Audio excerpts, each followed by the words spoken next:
Olá pessoas, professor Judeu, e olha só, vamos falar aqui, né, sobre um tema bem aparente do nosso vestibular, né, que é o chamado eletromagnetismo, né.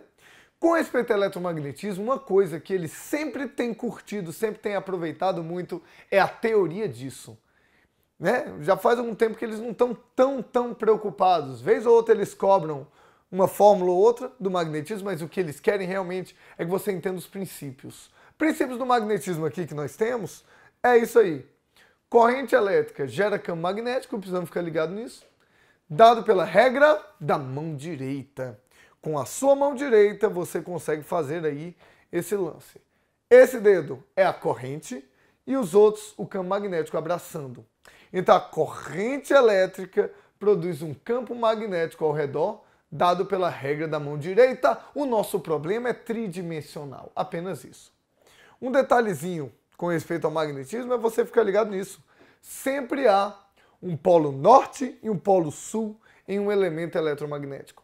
Seja um ímã, seja uma bobina, seja uma espira, sempre haverá um polo norte e um polo sul. Tá bom? Mesmo no ímã você pode aplicar a regra da mão direita. E o segundo princípio que é importante, qual é? Que a corrente elétrica pode ser produzida pela variação do fluxo magnético. Então, ó, olha que louco. Corrente elétrica consegue produzir campo magnético. E dentro de uma espira, se você variar o magnetismo, você produz uma corrente induzida ali. Essa corrente induzida, ela é sempre oposta à variação. Ela produz um campo magnético que se opõe à variação. Então, se eu pegar uma bobina e aproximar um ímã, o magnetismo ali vai aumentar. Então, a corrente vai tentar produzir um campo magnético que se opõe à variação. Bom, vamos aplicar isso? Vamos lá? Olha aí que massa isso daí. De 2013. Considere que dois fios, ambos percorridos por correntes iguais, cruzam-se perpendicularmente, bem próximos, sem se tocarem. Nessa situação, existem pontos em que o campo magnético resultante será nulo nas regiões indicadas por. Bom, vamos fazer aqui a regra da mão direita, tudo bem? Olha aqui. Tá vendo que a corrente está subindo aqui? Essa corrente subindo, nesse fio a gente vai ter que abraçar o fio. Então ela vai entrar por aqui e sair por aqui. Então ela entra por aqui, pela direita, e sai pela esquerda. Ligado aí? Vamos ver o fio da horizontal, vamos ver o que acontece. A corrente está para lá, ele vai entrar por baixo e sair por cima. Entrar por baixo e sair por cima. Ele entra por baixo e sai por cima. Consegue perceber que na região 2, o campo não cancela? Porque você tem um campo entrando e outro saindo? Não cancela. Na região 3 também. Agora, na região 1 e na região 4... Não, perdão, é o contrário. Meu Deus, eu tenho que treinar romanos, eu confundi os números. Na região 1, você tem os dois para o mesmo lado. Isso daí não cancela, tudo bem? Na região 4, os dois estão para o mesmo lado também, não cancela. Mas na região 2 e 3, você tem um para fora e um para dentro. Pode cancelar? Pode, né? Meu Deus do céu, cara, que vexa. Então, quase que pode cancelar, pode ser nulo. 2 e 3 é a letra B que a gente marca, ok? Olha esse 40, um item solto. Estava falando de magnetobactéria, que são bactérias magnéticas, pequenos ímãs com flagelo. Item 40. A variação de um campo elétrico na região em que uma magnetobactéria se encontra estática, parada, é teoricamente capaz de induzir o movimento desse organismo. Bom, se você varia campo elétrico, você pode produzir ali uma corrente elétrica. E corrente elétrica produz campo magnético.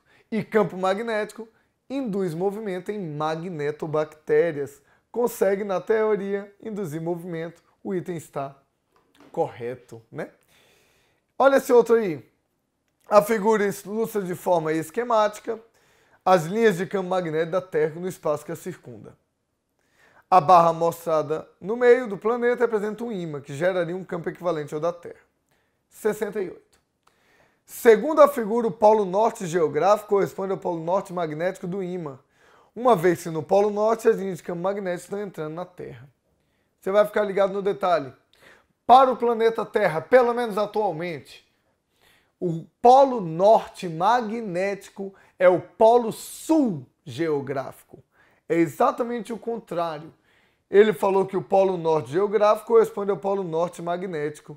Não, errado o item, porque é o polo sul magnético que é o norte geográfico.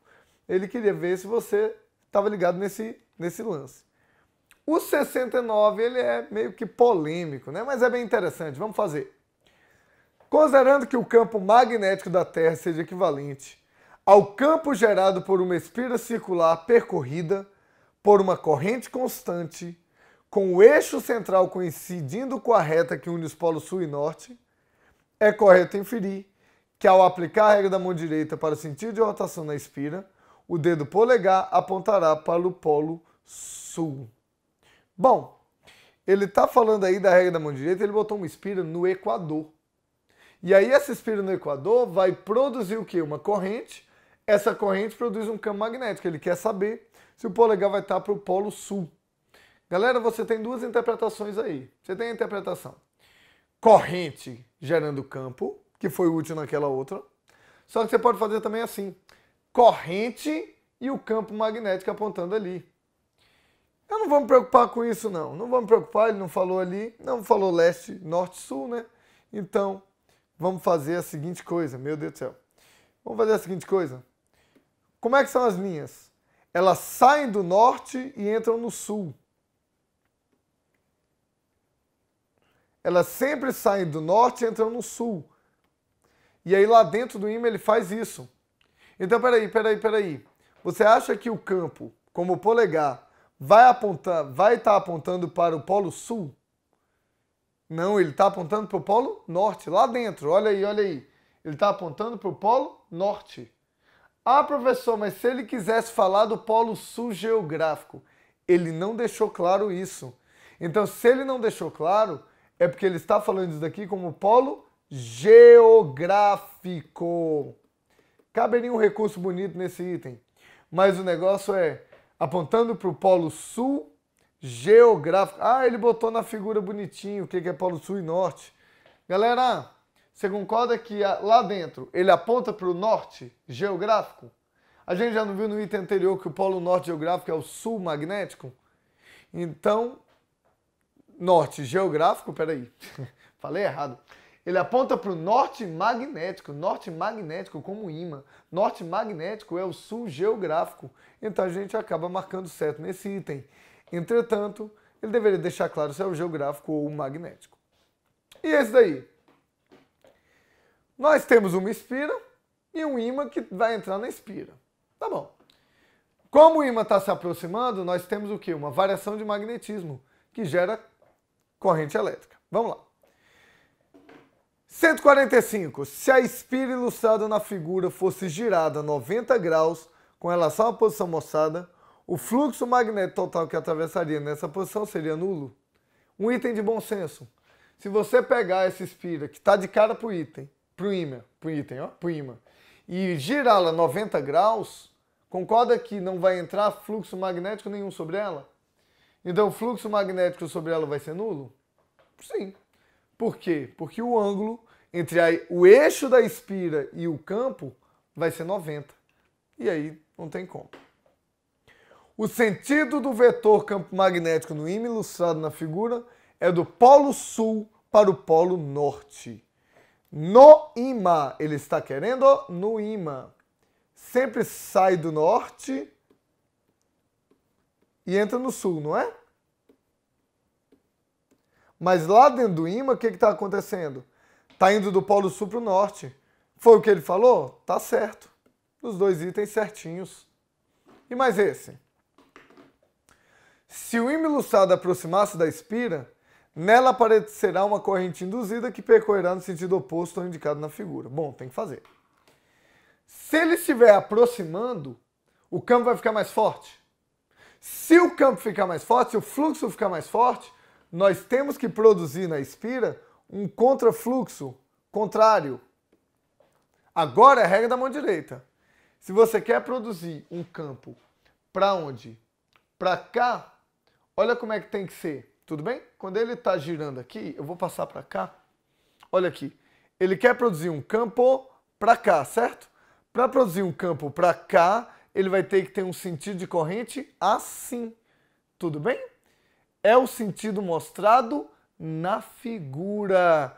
Ele falou que é o sentido oposto ao da figura, o item está errado. Esse item é o mais delicado, por quê? Porque ele exige que você entenda a tridimensionalidade numa prova que é bidimensional. Né? Meio complicado, né? Bom, no mais é isso. Espero que você aproveite. Cuidado com a teoria de magnetismo, eletromagnetismo, conhecer corrente elétrica, campo magnético e saber aplicar. A gente volta a se ver. Judeu Desligando, fica ligado na rede. Valeu!